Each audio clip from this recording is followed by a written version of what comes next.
Shalom, உங்களுக்கு சமாதானம் உண்டாவதாக. விசுவாசிக்கிறேன் தேவனுடைய ஆவியானவர் நிச்சயமாய் உங்களோடு கூட பேசுவார் என்று சொல்லி என் நாமத்தினாலே எங்கு 2 அல்லது 3 பேர் கூடி இருக்கிறீர்களோ அங்கு மத்தியில் நான் இருப்பேன் என்று சொல்லியிருக்கிறார்.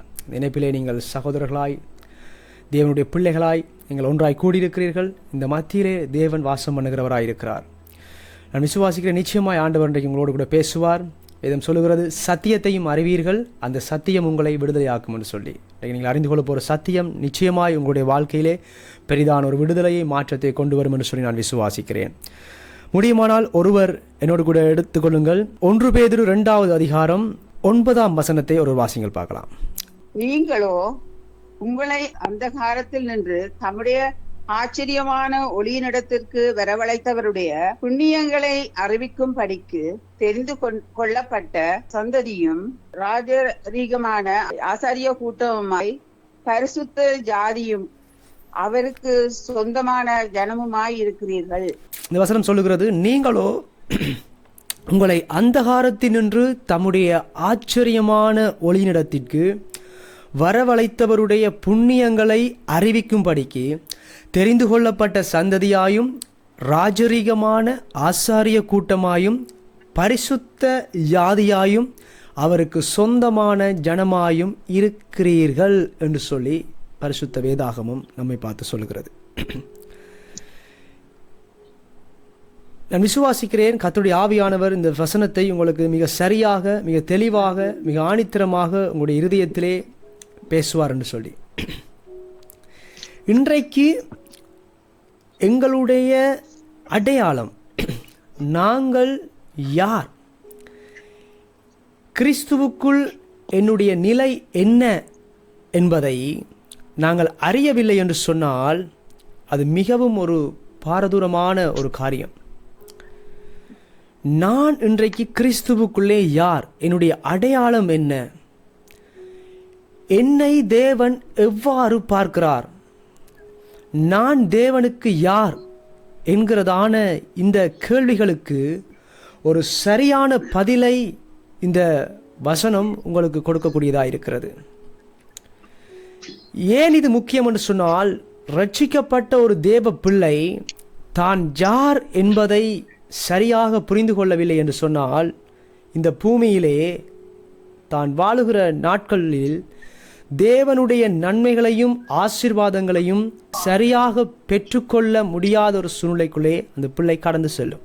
ஆகவேதான் இந்த வசனம் சொல்லுகிறது, நீங்கள் யார் என்று சொல்லி 1 பேதுரு 2வது அதிகாரம் 9வது வசனத்திலே இப்படி மிக அழகாக சொல்லப்பட்டிருக்கிறது. 10வது வசனத்தை நான் உங்களுக்காக வாசிக்கிறேன். முன்னே நீங்கள் தேவனுடைய ஜனங்களாய் இருக்கவில்லை, இப்பொழுதோ அவருடைய ஜனங்களாய் இருக்கிறீர்கள். முன்னே நீங்கள் இரக்கம் பெறாதவர்களாயிருந்தீர்கள், இப்பொழுதோ இரக்கம் பெற்றவர்களாக இருக்கிறீர்கள். ரைட்? முன்னே நீங்கள் தேவனுடைய ஜனங்களாக இருக்கல, ஆனால் இப்போ நீங்கள் தேவனுடைய ஜனங்களாக இருக்கிறீங்க. முன்னே நீங்கள் இரக்கம் பெறாதவர்களாக இருந்தீங்க, இப்பொழுது இரக்கம் பெற்றவர்களாக நீங்கள் இருக்கிறீங்க. நீங்களோ உங்களை அந்தகாரத்தினின்று தம்முடைய ஆச்சரியமான ஒளியினிடத்திற்கு வரவழைத்தவருடைய புண்ணியங்களை அறிவிக்கும்படிக்கு அவராலே நீங்கள் தெரிந்து கொள்ளப்பட்ட சந்ததியாக இருக்கிறீங்க. நீங்கள் யாராம்? தெரிந்து கொள்ளப்பட்ட சந்ததியாயும் ராஜரீகமான ஆசாரிய கூட்டமாயும் பரிசுத்த ஜாதியாயும் அவருக்கு சொந்தமான ஜனமாயும் நீங்கள் இருக்கிறீர்கள் என்று சொல்லி தேவன் உங்களை பார்த்து சொல்லுகிறார். நீங்கள் அவருக்கு சொந்தமான ஜனமாயிருக்கிறீர்கள், நீங்கள் பரிசுத்த ஜாதியாயிருக்கிறீர்கள், நீங்கள் ராஜரீக ஆசாரிய கூட்டமாக நீங்கள் இருக்கிறீர்கள், தெரிந்து கொள்ளப்பட்ட சந்ததியாய் நீங்கள் இருக்கிறீர்கள். இன்றைக்கு நாங்கள் எங்களை எப்படி பார்க்கிறோம்? எனக்கு பிரியமான அன்பு தேவனுடைய பிள்ளைகளே, நம்முடைய தேவன் உங்களை பார்க்கிற விதம் இவ்வாறு இருக்கிறது. இப்படித்தான் தேவன் உங்களை பார்க்கிறார். ஒரு தெரிந்து கொள்ளப்பட்ட ஒரு சந்ததியாய் உங்களை பார்க்கிறார், ஒரு ராஜரீகமான ஒரு ஆசாரிய கூட்டமாய் உங்களை பார்க்கிறார், ஒரு பரிசுத்தமுள்ள ஒரு ஜாதியாய் தேவன் உங்களை பார்க்கிறார், அவருக்கு சொந்தமான ஜனமாக உங்களை அவர் பார்க்கிறார். யோவான் 1வது அதிகாரம் 12வது வசனம் எங்கள் எல்லாருக்கும் தெரியும். அவருடைய நாமத்தின் மேல் விசுவாசம் உள்ளவர்களாய் அவரை ஏற்றுக்கொண்டவர்கள் எத்தனை பேர்களோ அத்தனை பேர்களும் தேவனுடைய பிள்ளைகளாகும்படி அவர்களுக்கு அதிகாரம் கொடுத்தார். நீங்கள் அவருடைய நாமத்தின் நிமித்தம் அவரை விசுவாசித்து அவரை ஏற்றுக்கொண்ட உங்களை அவர் சொல்கிறாரு, நீங்கள் எனக்கு பிள்ளைகள், நீங்கள் எனக்கு பிள்ளைகள், நீங்கள் அவருக்கு பிள்ளைகளாக இருக்கிறீங்க, சொந்த பிள்ளையாய் நீங்கள் இருக்கிறீங்க. பிதாவாகிய தேவனுக்கு நீங்கள் சொந்த பிள்ளைகளாக இருக்கிறீங்க. பிதாவாகிய தேவனுடைய திட்டமே ரோமர் 8:29 சொல்லப்படுகிறது, தம்முடைய குமாரன் அநேக சகோதரருக்குள்ளே முதல் பேரானவராய் இருக்கும் பொருட்டு தேவன் எவர்களை முன்னறிந்தாரோ அவர்களை தம்முடைய குமாரனுடைய சாயலுக்கு ஒப்பாய் இருப்பதற்காக முன்குறித்திருக்கிறாராம். பிதாவாகிய தேவனுக்கு இயேசு கிறிஸ்து மூத்த குமாரன், நாங்கள் எல்லாரும் இளைய குமாரத்திகளாக இருக்கிறோம். இந்த வசனமும் எங்களுக்கு அப்படித்தான் சொல்லுகிறது, நீங்கள் அவருடைய புண்ணியங்களை அறிவிக்கும்படிக்கு தெரிந்து கொள்ளப்பட்ட சந்ததியாயும் ராஜரீக ஆசாரிய கூட்டம், நம்முடைய ராஜாதி ராஜாவுக்கு நீங்கள் பிள்ளைகள், குமாரத்திகளாய் நீங்கள் இருக்கிறீங்க. இதுதான் உங்களுடைய அடையாளம். இந்த அடையாளத்தை நீங்கள் சரியாக புரிந்து கொள்வீர்கள் என்று சொன்னால் உங்களுடைய வாழ்க்கையிலே மற்ற காரியங்கள் எல்லாமே நீங்கள் நேர்த்தியாய் சரியாய் கொண்டு செல்வதற்கு அது இலகுவாக இருக்கும். இன்றைக்கு இந்த அடையாளத்தை பலர் துளைத்து விட்டு அதை மறந்து விட்டு ஏதோ அடையாளங்களை எல்லாம் தங்களுக்கு ஒரு போர்வைகளாக இன்றைக்கு போர்த்தி கொண்டிருக்கிறார்கள். இன்றைக்கு அநேகர் தங்களுடைய படிப்பை ஒரு அடையாளமாக வைத்துக் கொள்வார்கள். ஒரு சிலர் தங்களுடைய அந்தஸ்தை அடையாளமாக வைத்துக் கொள்கிறார்கள். ஒரு சிலர் தங்களுடைய சொத்துக்களை, அவருடைய வீடு, வாகனம், இவற்றை தங்களுடைய அடையாளமாக இன்றைக்கு வைத்துக் கொள்கிறார்கள். ஒரு சிலர் தங்களுடைய அழகை, தாளந்துகளை, திறமைகளை இன்றைக்கு தங்களுடைய அடையாளமாக வைத்துக் கொண்டிருக்கிறார்கள். எனக்கு பிரியமான அன்பு தேவனுடைய பிள்ளைகளே, இந்த செய்தியை கேட்கிற உங்களோடு கூட பரிசுத்த ஆவியானவர் பேசுகிறார். இதுதான் உங்களுடைய நிஜமான அடையாளம், நிஜமான உண்மையான அடையாளம். நீங்கள் அவருக்கு குமாரத்திகளாய் இருக்கிறீர்கள், அவருடைய பிள்ளைகளாய் இருக்கிறீர்கள், அவராலே தெரிந்து கொள்ளப்பட்டவர்களாய் இருக்கிறீர்கள். இதுதான் உங்களுடைய நிஜமான அடையாளம்.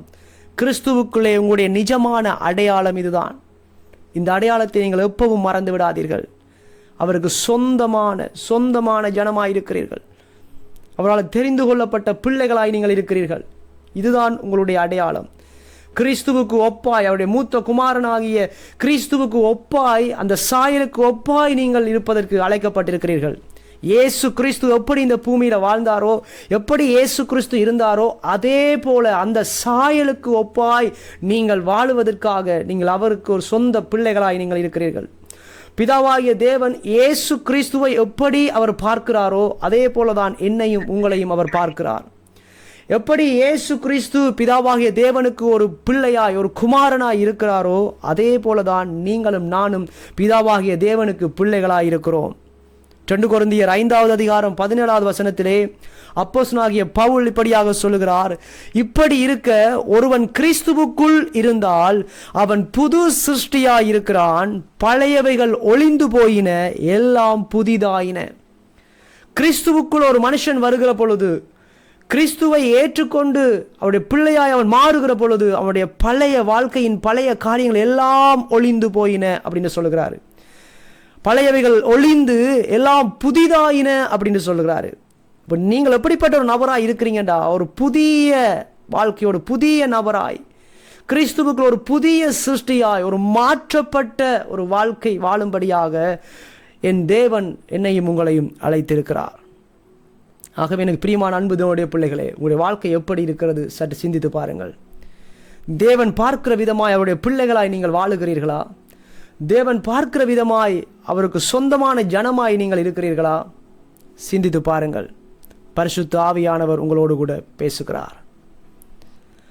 எபேசியர் 4:22, 23, 24 வசனங்களை நான் உங்களுக்காக வாசிக்கிறேன். அந்தபடி முந்தின நடக்கைக்குரிய மோசம் போக்கும் இச்சைகளாலே கெட்டுப்போகிற பழைய மனுஷனை நீங்கள் களைந்து போட்டு உங்கள் உள்ளத்தில் புதிதான ஆவி உள்ளவர்களாகி மெய்யான நீதியிலும் பரிசுத்தத்திலும் தேவனுடைய சாயலாக சிருஷ்டிக்கப்பட்ட புதிய மனுஷனை தரித்து கொள்ளுங்கள் அப்படின்னு சொல்லி அப்போஸ்தலனாகிய பவுல் எபேசு சபைக்கு எழுதுகிறார். சிருஷ்டிக்கப்பட்ட புதிய மனுஷனை, அதாவது தேவனுடைய சாயலாக சிருஷ்டிக்கப்பட்ட புதிய மனுஷனை தரித்து கொள்ளுங்கள். இன்றைக்கு நீங்கள் உங்களுடைய உள்ளத்திலே புதிய மனுஷனை நீங்கள் தரித்து கொண்டிருக்கிறீங்களா? நீங்கள் புதிய மனுஷனா வாழ்க்கை வாழ்றீங்களா? சிந்தித்து பாருங்க. இல்லை இன்னும் அந்த பழைய மனுஷனோடு தான், பழைய வாழ்க்கை தான் நீங்கள் வாழ்ந்து கொண்டிருக்கிறீர்களா? மாற்றப்படாத அந்த ஒரு பழைய வாழ்க்கை தான் இன்னும் நீங்கள் வாழ்ந்து கொண்டிருக்கிறீர்களா? சிந்தித்து பாருங்கள். நீங்கள் எதற்காக அழைக்கப்பட்டிருக்கிறீர்கள்? நீங்கள் என்ன நிலைமையில் இருக்கிறீர்கள்? இப்போ எப்படிப்பட்ட வாழ்க்கை வாழ்ந்து கொண்டிருக்கிறீர்கள்? சிந்தித்து பாருங்கள். வேதம் சொல்லுகிறது, மெய்யான நீதியிலும் பரிசுத்தத்திலும் தேவனுடைய சாயலாக படைக்கப்பட்ட புதிய மனுஷனை தரித்து கொள்ளுங்கள் அப்படின்னு சொல்லி வேதம் சொல்லுகிறது. உங்களுடைய வாழ்க்கையில் இன்னும் பழைய கிரியைகள், முந்தின நடக்கைக்குரிய பழைய கிரியைகள், மோசம் போகும் இச்சைகள், அந்த பழைய மனுஷனுடைய அந்த கிரியைகள் இன்னும் உங்களுடைய வாழ்க்கையில் இருந்து கொண்டிருக்கிறதா? சிந்தித்து பாருங்கள். பரிசுத்த ஆவியானவர் உங்கள் ஒவ்வொருத்தரோடும் பேசுகிறார். எப்படிப்பட்ட வாழ்க்கையை நீங்கள் வாழ்ந்து கொண்டிருக்கிறீர்கள்? நீங்கள் ரட்சிக்கப்பட்டு பல வருடங்களாக இருக்கலாம், புதிதாக ரட்சிக்கப்பட்ட ஒரு நபராக இருக்கலாம். ஆனால் உங்களுடைய வாழ்க்கை எப்படி இருக்கிறது? சிந்தித்து பாருங்கள். கிறிஸ்துவுக்குள் நீங்கள் யார்? இப்போ உங்களுடைய நிலைமை என்ன? இந்த செய்தியை கேட்டுக்கொண்டிருக்கும் பொழுது உங்களுடைய நிலைமை எப்படிப்பட்ட நிலைமையில் நீங்கள் இருக்கிறீங்க? சிந்தித்து பாருங்கள். ஒரு மாற்றப்பட்ட ஒரு புதிய வாழ்க்கையை வாழும்படியாக தேவன் உங்களை அழைத்திருக்கிறார். தம்முடைய குமாரனாகிய இயேசு கிறிஸ்துவுக்கு ஒப்பாய் இருப்பதற்கு, அந்த அவரை போலவே நீங்கள் வாழுவதற்கு நீங்கள் அழைக்கப்பட்டவர்களாயிருக்கிறீர்கள். அதனால்தான் கலாத்தியர் 4வது அதிகாரம் 6வது வசனத்திலே பவுல் இப்படியாக சொல்லுகிறார், மேலும் நீங்கள் புத்திரராய் இருக்கிறபடியினால் அப்பா பிதாவே என்று கூப்பிடத்தக்கதாக தேவன் தமது குமாரனுடைய ஆவியை உங்கள் இருதயங்களில் அனுப்பினார். தம்முடைய குமாரனுடைய ஆவியை, பிதாவாகிய தேவன் தம்முடைய குமாரனாகிய இயேசு கிறிஸ்துவினுடைய ஆவியை உங்கள் இருதயங்களில் அனுப்பினார் என்று சொல்லி இங்கே பவுல் சொல்லுகிறார். அப்ப ரட்சிக்கப்பட்ட இயேசு கிறிஸ்துவை விசுவாசிக்கிற, அவரை ஏற்றுக்கொண்ட ஒவ்வொரு தேவ பிள்ளைகளுடைய இருதயங்களுக்குள்ளேயும் யார் வாசம் பண்ணுகிறது? அவருடைய குமாரனாகிய இயேசு கிறிஸ்துவின் ஆவியை அவர் அனுப்பினார் என்று சொல்லி பவுல் சொல்லுகிறார். அப்ப எனக்குள்ள உங்களுக்குள்ள இருக்கிற ஆவி எப்படிப்பட்ட ஆவி? அது குமாரனாகிய இயேசு கிறிஸ்துவினுடைய ஆவி. குமாரனாகிய இயேசு கிறிஸ்துவினுடைய ஆவி அவர் எங்கள் இருதயங்களுக்குள்ளே அனுப்பியிருக்கிறார். ஏன்? அவர் கிறிஸ்துவை பார்க்கிற விதமாகவே என்னையும் உங்களையும் பார்க்கிறார். பிதாவாகிய தேவன் கிறிஸ்துவை பார்க்கிற விதமாகவே என்னையும் உங்களையும் பார்க்கிறார். கிறிஸ்துவுக்கு ஒப்பாக வாழும்படியாக அவர் என்னையும் உங்களையும் அழைத்திருக்கிறார். கலாத்தியர் 2:20 நாங்கள் வாசிக்கலாம், கிறிஸ்துவுடனே கூட சிலுவையில் அறையப்பட்டேன், ஆயினும் பிழைத்திருக்கிறேன், இனி நான் அல்ல, கிறிஸ்துவே எனக்குள் பிழைத்திருக்கிறார். எப்படி? சிந்திச்சு பாருங்க. கிறிஸ்துவுடனே கூட சிலுவையில் அறையப்பட்டேன், ஆயினும் பிழைத்திருக்கிறேன், இனி நான் அல்ல, கிறிஸ்துவே எனக்குள் பிழைத்திருக்கிறார். அப்ப இங்க பவுல் சொல்லுகிறார், கிறிஸ்துவே எனக்குள் பிழைத்திருக்கிறார், நான் அல்ல. எப்ப நாங்கள் கிறிஸ்துவை விசுவாசித்து அவரை ஏற்றுக்கொண்டு மூழ்கி ஞானஸ்நானம் பெற்றோமோ, அந்த ஞானஸ்நானத்துக்கூடாக நாம் அவரோடு கூட மரித்து அவரோடு கூட அடக்கம் பண்ணப்பட்டு ஒரு புதிதான மனுஷனாய் நாங்கள் மறுபடியும் பிறந்திருக்கிறோம். இவர் சொல்லுகிறார், இனி நான் அல்ல, கிறிஸ்துவே எனக்குள் பிழைத்திருக்கிறார். கிறிஸ்துவே எனக்குள் பிழைத்திருக்கிறார். எனக்குள்ள வாழ்கிறது யாரு? கிறிஸ்து எனக்குள்ளே வாழுகிறார். கிறிஸ்து எனக்குள்ளே வாசம் பண்ணுகிறார். அவருடைய குமாரனாகிய கிறிஸ்துவின் ஆவிதான் என்னுடைய உள்ளத்திலே இருக்கிறது. இந்த ஒரு தெளிவு, இந்த ஒரு அடையாளம் உங்களுக்கு இருக்கும் என்று சொன்னால் உங்களுடைய வாழ்க்கையின் சகல காரியங்களிலும் நீங்கள் வெற்றி பெறுவீர்கள். ஏன்? கிறிஸ்து இந்த பூமியில வாழ்ந்த பொழுது ஒரு வெற்றி உள்ள ஒரு வாழ்க்கை வாழ்ந்தார். கிறிஸ்துவே எனக்குள் வாழுகிறார். எத்தனை பேர் உணர்றீங்க?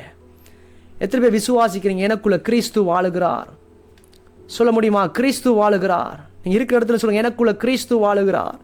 கிறிஸ்துவே எனக்குள்ள இருக்கிறார், நான் அல்ல, கிறிஸ்துவே எனக்குள்ளே வாழுகிறார். அருமையான ஃபாதர் ஒரு பாடலை பாடுகிறார், நான் அல்ல, கிறிஸ்துவே என்னில் வாழுகிறார் என்று சொல்லி. அருமையான ஒரு பாடல். சொல்லுகிறார், கிறிஸ்துவுக்குள் என் ஜீவன் இணைந்து மறைந்திருக்கின்றது, நான் அல்ல, கிறிஸ்துவே என்னில் வாழுகிறார். இங்கே பவுல் சொல்லுகிறார், நான் அல்ல, கிறிஸ்துவே எனக்குள்ள பிழைத்திருக்கிறார். இருக்கிற இடத்துல கண்களை மூடுங்க. சில நிமிடங்கள் சிந்தித்து பாருங்க. எவ்வளவு ஒரு விலையேற பெற்ற ஒரு பொக்கிஷத்தை நாங்கள் பெற்றிருக்கிறோம். எங்களுக்குள்ளே ஒரு பெரிய, மிகப்பெரிய ஒரு பொக்கிஷம் இருக்கிறது. கிறிஸ்து.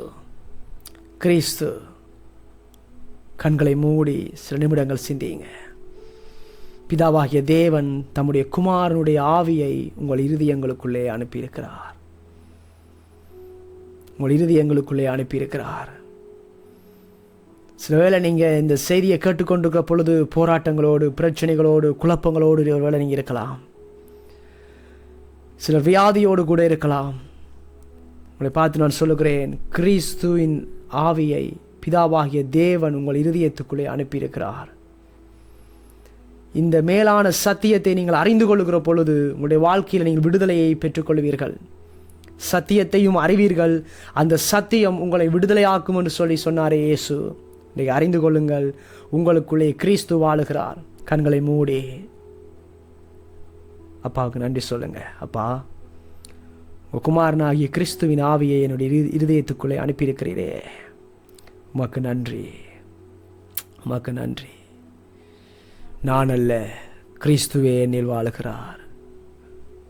நான் அல்ல, கிறிஸ்துவே என்னில் வாழுகிறார். சொல்லுங்க, நீங்க இருக்கிற இடத்துல இருந்து சொல்லுங்க, நான் அல்ல, கிறிஸ்துவே என்னில் வாழுகிறார். நான் அல்ல, கிறிஸ்துவே என்னில் வாழுகிறார். மறுபடி சொல்லுங்க. உங்களுக்கு பயம் வருகிற பொழுதெல்லாம், பிரச்சனைகள் நீங்கள் கடந்து போகிற பொழுதெல்லாம் சொல்லுங்க, நான் அல்ல, கிறிஸ்துவே என்னில் வாழுகிறார். Reba shantala maharadiala bala remakarala shakala boro shantala baharadiantula mala nimala hara shegereriantula bala haradiala bashabala dala. பிதாவே, உம்முடைய குமாரனாகிய இயேசு கிறிஸ்துவின் நாமத்தில் இந்த செய்தியை கேட்டுக்கொண்டிருக்கிற ஒவ்வொருவருக்காய் நான் ஜெபிக்கிறேன். உம்முடைய குமாரனாகிய கிறிஸ்துவின் ஆவியை இவர்களுடைய இருதயங்களுக்குள்ளே நீர் அனுப்பியிருக்கிறீர். தங்களுடைய வாழ்க்கையிலே இந்த மேலான சத்தியத்தை இவர்கள் அறிந்து கொண்டு ஒரு புதிய சிருஷ்டியாய், பழையவைகள் ஒளிந்தன, எல்லாம் புதிதாயின என்கின்ற அந்த மேலான சத்தியத்தை புரிந்து கொண்டு, தங்களுடைய அடையாளத்தை சரியாக அறிந்து கொண்டு, தங்களுடைய வாழ்க்கையிலே முன்னேறி செல்வதற்கு, ஒரு வெற்றியுள்ள வாழ்க்கையை வாழ்வதற்கு உடைய பிள்ளைகளுக்கு கிருபை பெருகட்டுக்கும். பரிசுத்த ஆவியானவரே, உம்முடைய பிள்ளைகளை நீர் வழிநடத்துவீராக. பிதாவாகிய தேவனுடைய ஆவியானவர் உம்முடைய பிள்ளைகளை நடத்தட்டுக்கும். இந்த செய்தியை கேட்கிற ஒவ்வொருவரையும் நான் ஆசீர்வதிக்கிறப்பா. இந்த வார்த்தை இவர்களுக்குள்ளே கடந்து சென்று 100 மடங்கு பலன் கொடுக்கட்டுக்கும். ஒரு பலன் உண்டாகட்டுக்கும், ஒரு விடுதலை உண்டாகட்டுக்கும், கிருபைகள் பெருகட்டுக்கும், பிள்ளைகளுடைய வாழ்க்கையிலே நன்மைகள் பெருகட்டுக்கும். யாரெல்லாம் வியாதிகளோடு, வேதனைகளோடு, கஷ்டங்களோடு இருக்கிறார்களோட வாழ்க்கையில் ஒரு விடுதலை உண்டாகட்டுக்கும், ஒரு தெய்வீக சுகம் உண்டாகட்டுக்கும், ஒரு சமாதானம் உண்டாகட்டுக்கும். உடைய பிள்ளைகளை நான் ஆசீர்வதிக்கிறப்பா. உடைய பிள்ளைகள் ஆசீர்வாதமாக இருப்பார்களாக. உம்மிடத்திலிருந்து நன்மைகளை சுதந்திரித்துக் கொள்வார்களாக. என்ன வேண்டுதலோடு, விண்ணப்பங்களோடு இந்த இடத்துல இருக்கிறார்களோ ஒவ்வொருவருக்காக நான் ஜெபிக்கிறேன். தேவ மகிமையை பார்க்கட்டுக்கும். இந்த நேரத்தில் தேவ மகிமையை பார்க்கட்டுக்கும். இப்பொழுதே அவருடைய இருதயத்துக்குள்ள ஒரு சமாதானம் உண்டாகட்டுக்கும். இயேசு கிறிஸ்துவின் வல்லமையுள்ள நாமத்தில் ஜெபிக்கிறேன் நல்ல பிதாவே. ஆமேன், ஆமேன், ஆமேன். God bless you. கர்த்தர் தாமே உங்களை நிறைவாய் ஆசீர்வதிப்பாராக.